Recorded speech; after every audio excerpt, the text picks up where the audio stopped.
If I need to de-stress, I need to read. And it needs to be like a romance novel. A lot of things I wear, especially in Lagos, people are like, why would you? I would never wear that in Lagos. I'm like, well, that's you. And this is me. Hi, I'm Koko, and I'm on ÀLÁFIA with Eudaimonia Wellness. Every morning, after I work out, either at the gym or I do Pilates, I say either to like the air. I like to do this facing a window just because I like to speak to, I don't know, like outside. Nobody told me to do this. This is just something in my head. And I just say, everything is always working out in my favor, no matter how it looks at any given time. I receive love, I receive joy, I receive peace, and I receive prosperity, all in abundance because I deserve it. If I need to de-stress, I need to read, and it needs to be like a romance novel. Like I need to detach from the universe and whatever is going on in the world right now. So I feel like my Kindle is definitely my emotional support item. The best moisturizer for your body, because I get a lot of questions on my body routine, is sweet almond oil. Just straight up sweet almond oil. Get out of the shower, ditch your towel, like drench yourself in the oil whilst you're still wet, and then just let it air dry. Kind of tough when you're in Lagos because it can get a little bit hot and you can get a bit sweaty, but just like stand in front of your AC and just wait for yourself to dry. I promise you, your skin will glow from here to the moon. The second thing is start drinking moringa tea. That, I don't know what is in moringa, but it's so good. Some people say it doesn't taste very good. I personally haven't noticed a bad taste, but I don't know, my taste buds might be weird, but moringa tea, the best thing. Ginger tea.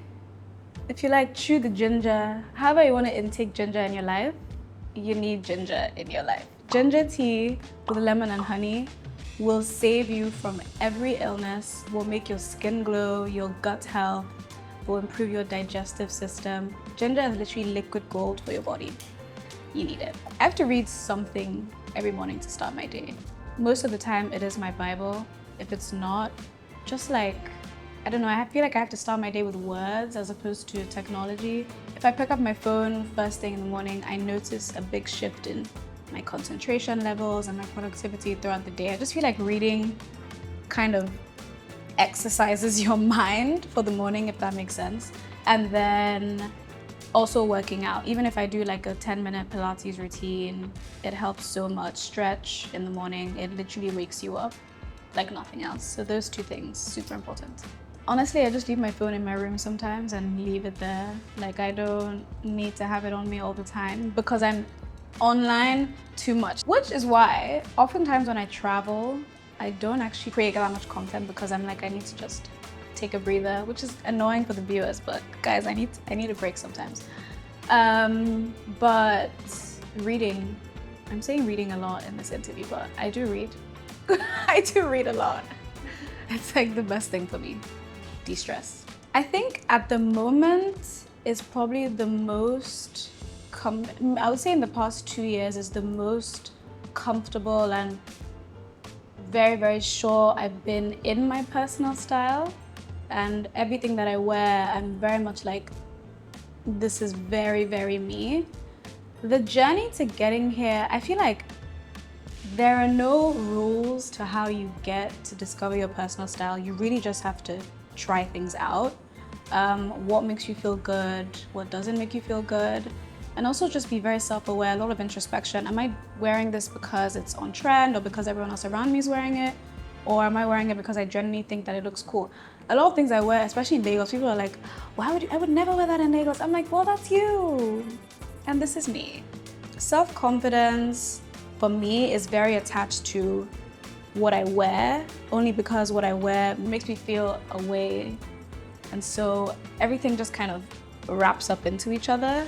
It's not as, I feel like when people think of personal style and what you wear, how you dress, people think it's a very superficial thing, but it genuinely does like touch the deeper levels of my emotion, if that makes sense. So I'm like, I need to look good so that I feel good, so that I perform at my best. And therefore, I'm ready to do it all over again. But it definitely was a journey. It definitely was a journey. I used to second guess so many things about myself, and I would realize that if I don't look good, I'm like way, way, way more insecure than I should be. But we're here now. I would say just try things out, honestly. If you see something on someone and you think it looks good, try it out for yourself. If it looks good, and if you feel good on you, then wear it. If not, then don't wear it. Like, don't be afraid to fail in fashion. Give people grace, because right now in your 20s, I think a lot of people are in the process of self-discovery, or they're grinding really, really hard in whatever they're doing, whether it's their 9 to 5, whether it's them being an entrepreneur. And a lot of the times, the focus won't be on nurturing the friendship in the way that we did when we were younger. Your friends may not always be able to be there for you 24/7, but when they show up fully. So the frequency might reduce, but the quality of the time that you're spending together, I think, has gone up, in my personal opinion. So yeah, give each other grace. Your friends should give you grace, you give your friends grace, and then also kind of understand each other's capacity for different things. So you might have a friend who is able to reach out to you all the time because they just have the capacity to do that, and you recognize that.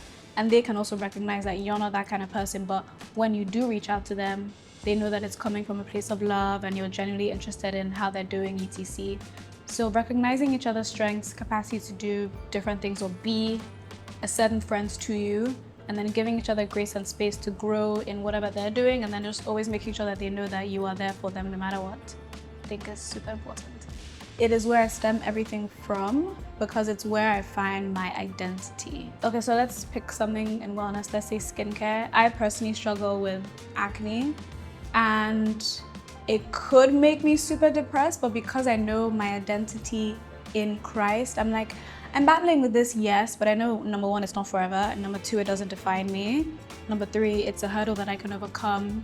So why should it kind of derail my day, or why should I spend time worrying about X, Y, and Z when it's only going to steal my time and my joy? So spirituality, I think, is number one for me, because once you know who you are, not on a superficial level, like who you are in your spirit, in your soul, in your heart, then everything else is just kind of like all for fun, really. It's all like shits and giggles, literally. Honestly. Pilates. I'm obsessed. It's so good. Guys, if you haven't done Pilates one time in your life, please just do it one time and tell me that you didn't feel really good after. Not really good in the sense that your body isn't gonna hurt or it wasn't difficult, but really good mentally, and the fact that you've stretched parts of your body that you probably haven't stretched in ages. It's honestly the best workout.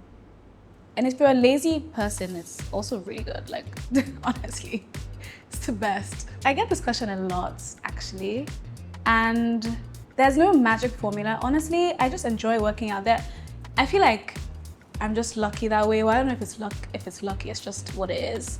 But I've just always been a sporty person. I played sports at school. I was on school teams, etc.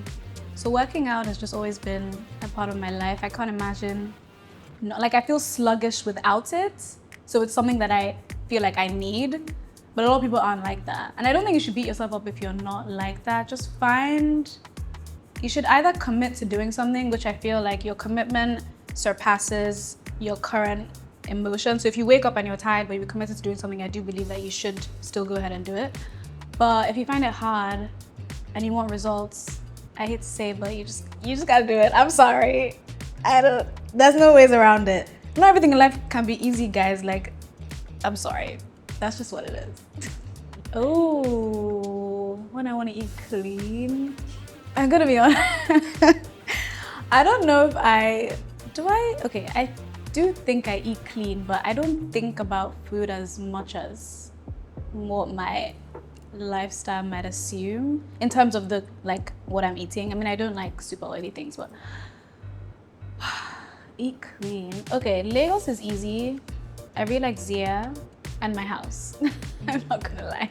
I feel like my house has the best in terms of nutritional value, like what we eat at home, because my mom is very, very big. She's a chef, so she's very, very big on eating healthy, having a balanced diet. So I eat probably the healthiest in my house.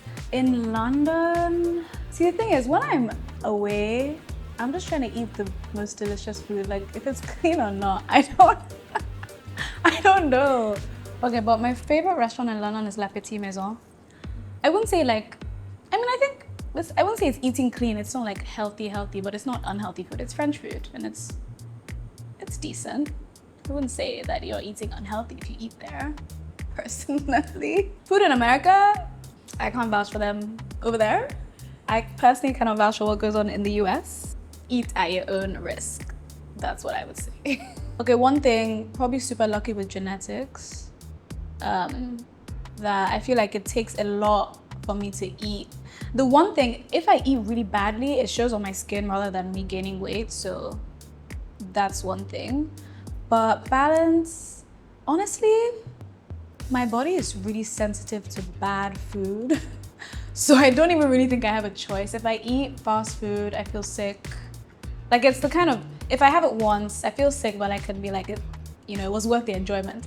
But if I keep doing it, my body is just like, girl, you need to relax. So I don't think my body would let me, so I'm not really sure I really have a choice. Oh, and another thing, if you do eat something that's not great, and going back to ginger, drink ginger tea. Ginger is an anti-inflammatory ingredient. It would literally make you feel not as bad as you might have felt if you didn't have it. That's like a little trick. Eating healthy is limited and there are no options. Really? I feel like, okay, if you remove the oil and the amount of meat that we consume, the foods that are native to Nigeria, I can't speak for Africa, but Nigeria, I feel like are pretty healthy if you cook it, if you cook the ingredients in the way that they're meant to be cooked. So for example, efo is literally spinach. Like you don't have to douse it in palm oil and like boil it till all the greens are gone. You can enjoy it, in the way that it's supposed to be prepared. Even okra, like it's just the way you cook it, honestly. And I think the thing that's not healthy is the way that we portion things. So your plate will be piled with rice and then stew and then meat. Okay, there are no vegetables on your plate at all. You've literally filled yourself to the brim with carbs and now you're too full to eat anything else. Guys, we can do better than this. We can actually do better than this. But something I started doing is I would even just have a bowl of efo, no starch or no swallow, because you don't always need to, we don't always have to have things plus something else. It's actually not necessary. But I feel like the foods that are native to Nigeria themselves are actually quite healthy, minus the oil. Just reduce that by a lot and you'll be good. Okay, beauty hack, if you have acne prone skin, if you have like scarring and stuff, spot conceal, but that's not the hack, cool, whatever. Firstly, use the NARS Radiant Creamy Concealer, because that's like the best one. Put it on your spots and just let it dry down. I feel like people let their concealer dry down for 2 minutes. You need to let that thing dry down for 10 minutes. Like just leave it. Go and do whatever you want. Like right now, I only have concealer on my face. Like I don't have foundation on my face. And my skin is in the gutter right now, if I'm gonna be honest. So literally put it on your face and leave it on for 10 minutes, let it dry down. Because the concealer is still creamy, you can still blend it out. If you use a matte concealer, that's not gonna work. So that's number one beauty hack. A skincare hack is using BHA and vitamin C serum at night before you go to bed. You're gonna wake up with a glowy skin. Now, if you have sense, please go and consult your dermatologist. I don't know if this is gonna irritate your skin or not, but I do it if I wanna wake up with glowy skin and it works. If it doesn't work for you, don't come for me. But that's a really good beauty hack, I must say. Okay, so Arami for body care, Aritzia or Tala for athleisure wear and fitness, and Paula's Choice for skincare. I don't know if this is a technique, but I feel like people haven't spent enough time doing this. You need the shade match to be almost perfect. I feel like that's the best way to get the most flawless look. If you need to switch brands because the brand doesn't have your exact shade match, then you just have to switch brands. Like I don't do the whole, I'll just use other colors to even things out. No. Like I need the shade match to be shade matching. Like I need my concealer to be invisible. I need my foundation to be invisible. Like I need that. I feel like that helps a lot with making things look flawless.